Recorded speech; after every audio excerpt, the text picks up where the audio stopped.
આમ આદમી પાર્ટીના ડેડિયાપાડાના ધારાસભ્ય ચૈતર વસાવાને 3 દિવસીય વચગાળાના જામીન નર્મદા જિલ્લા કોર્ટ દ્વારા આપવામાં આવ્યા છે, જેમાં આગામી 8, 9 અને 10 તારીખે ગુજરાત વિધાનસભાનું જે સત્ર મળવાનું છે તે સત્રમાં ધારાસભ્ય ચૈતર વસાવા પોતાના વિસ્તારના પ્રશ્નોને લઈને ત્યાં હાજરી આપી શકશે. પરંતુ એક બીજા મહત્વના સમાચાર મળી રહ્યા છે, જે સમાચારમાં આવતીકાલે 6 તારીખે ધારાસભ્ય ચૈતર વસાવાના રેગ્યુલર જામીનને લઈને પણ સુનાવણી થવાની છે.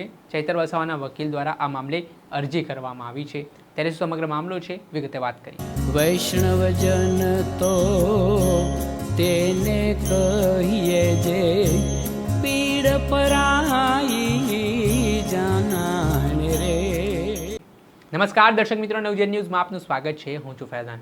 આમ આદમી પાર્ટીના ડેડિયાપાડાના ધારાસભ્ય ચૈતર વસાવા સામે જે હત્યાનો પ્રયાસનો ગુનો ડેડિયાપાડા પોલીસ સ્ટેશનમાં નોંધાયો હતો, છેલ્લા 2 મહિના કરતાં વધારે સમયથી તેઓ વડોદરા સેન્ટ્રલ જેલમાં બંધ છે. અત્યાર સુધી તેમને રેગ્યુલર જામીન નથી મળ્યા. થોડાક દિવસ પહેલાં નર્મદા જિલ્લા કોર્ટ દ્વારા તેમને 3 દિવસના વચગાળાના જામીન આપવામાં આવ્યા છે, જેમાં વિધાનસભાનું સત્ર હોવાથી અને ધારાસભ્યના જે વકીલ છે તેમના દ્વારા માંગ કરવામાં આવી હતી કે 8, 9, 10 તારીખે વિધાનસભાનું સત્ર મળવાના પગલે ડેડિયાપાડાના જે સ્થાનિક લોકોના પ્રશ્ન છે તેને રજૂઆત કરવા માટે ધારાસભ્યને મંજૂરી આપવામાં આવે ને તેને ધ્યાનમાં રાખીને નર્મદા જિલ્લા કોર્ટે શરતી જામીન આપ્યા હતા.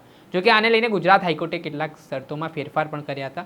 બીજી તરફ આ મામલે ડેડિયાપાડા પોલીસ દ્વારા ધારાસભ્ય ચૈતર વસાવાના કેસમાં ચાર્જશીટ પણ રજૂ કરવામાં આવી છે. હવે ચાર્જશીટ રજૂ થયા બાદ આ મામલે મહત્વની સુનાવણી થવાની છે. એક એવી વાત પણ સામે આવી છે, ધારાસભ્ય ચૈતર વસાવાના આગામી 11 સપ્ટેમ્બરે ગુજરાત હાઈકોર્ટમાં સુનાવણી થવાની હતી, પરંતુ સ્થાનિક ડેડિયાપાડા પોલીસે હવે નર્મદા જિલ્લા કોર્ટમાં ચાર્જશીટ રજૂ કરી દેતા તે જામીન અરજી વિથડ્રો કરી લેવામાં આવી છે. એટલે હવે આ સમગ્ર મામલો નર્મદા જિલ્લા કોર્ટમાં ચાલશે તેવું કહેવાઈ રહ્યું છે. અને ધારાસભ્ય ચૈતર વસાવાના વકીલ દ્વારા રેગ્યુલર જામીન બાબતે પણ નર્મદા જિલ્લા કોર્ટમાં હવે ધારાસભ્ય સામે જે ચાર્જશીટ થઈ છે તે મામલે રેગ્યુલર બેલની અરજી કરી છે. તેને લઈને આવતીકાલે 6 સપ્ટેમ્બરે નર્મદા જિલ્લા કોર્ટમાં ધારાસભ્ય ચૈતર વસાવાના મામલે સુનાવણી થવાની છે, જેમાં નર્મદા જિલ્લા કોર્ટ નક્કી કરશે ધારાસભ્ય ચૈતર વસાવાને જામીન આપવા છે કે પછી હજી તેમને જેલમાં રહેવું પડશે.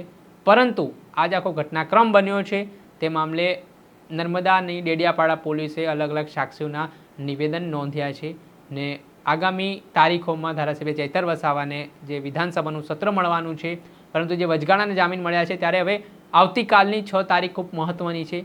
નર્મદા જિલ્લા કોર્ટ શું ચુકાદો આપે છે, તેમને જામીન રેગ્યુલર આપે છે કે તેમના વચગાળાના જામીન જ યથાવત રહેશે, તે આગામી સમયમાં ખબર પડશે. દર્શક મિત્રો, આવા જ નવા વિડીયો સાથે આપણે માહિતગાર કરતા રહીશું. એટલે ચૈતર વસાવાના કેસથી જોડાયેલા પડે અપડેટો જોવા માટે નવજીવન ન્યૂઝ જોતા રહો. વૈષ્ણવજન તો તેને કહીએ જે પીડ પરાઈ